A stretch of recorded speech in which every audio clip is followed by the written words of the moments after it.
पुद्गल को बुद्धिस्ट लोग मानते हैं चेतना की सेंस में, जैन लोग मानते हैं मैटर की सेंस में, फिजिकल सेंस में।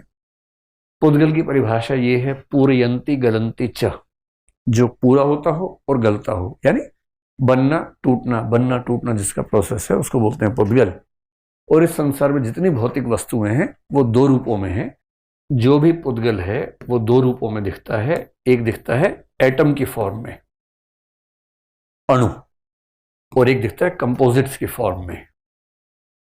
सोचिए कि अणु और कंपोजिट्स की बात उस जमाने में कर रहे थे। अंतर है, ऐसा नहीं कि उनके पास माइक्रोस्कोप थे, उन्होंने देख लिया, ऑब्जर्व कर लिया।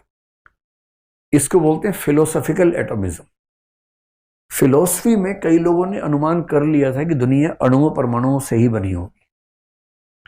और भारत की बात करूं, जैन दर्शन ने किया, न्याय वैशेषिक ने किया, हीनयानी बौद्धों ने किया। ये तीनों मानते हैं कि दुनिया परमाणुओं से बनी है, एकदम क्लियर मानते हैं। हाँ, इनके परमाणु अलग अलग टाइप के हैं।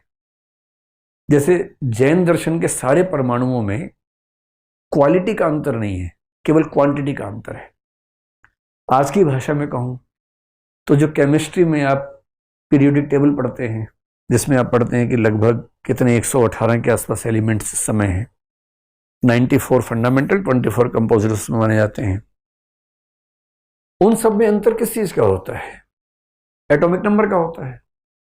एटॉमिक नंबर का अंतर एक तरह से जो न्यूक्लियस में प्रोटॉन्स का नंबर है उसका अंतर है।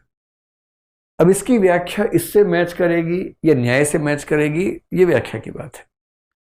जैन लोग मानते हैं कि जो परमाणु हैं उनमें केवल नंबर्स का अंतर है, केवल मात्रा का अंतर है, क्वालिटी अलग अलग नहीं है।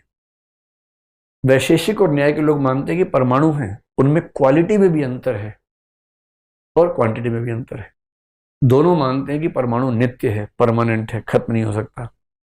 हीनयानी बौद्ध मानते हैं परमाणु एक क्षण के लिए पैदा होता है, अगले परमाणु को पैदा करके मर जाता है। तो सबके पास परमाणु है, पर सबके परमाणु अलग अलग हैं।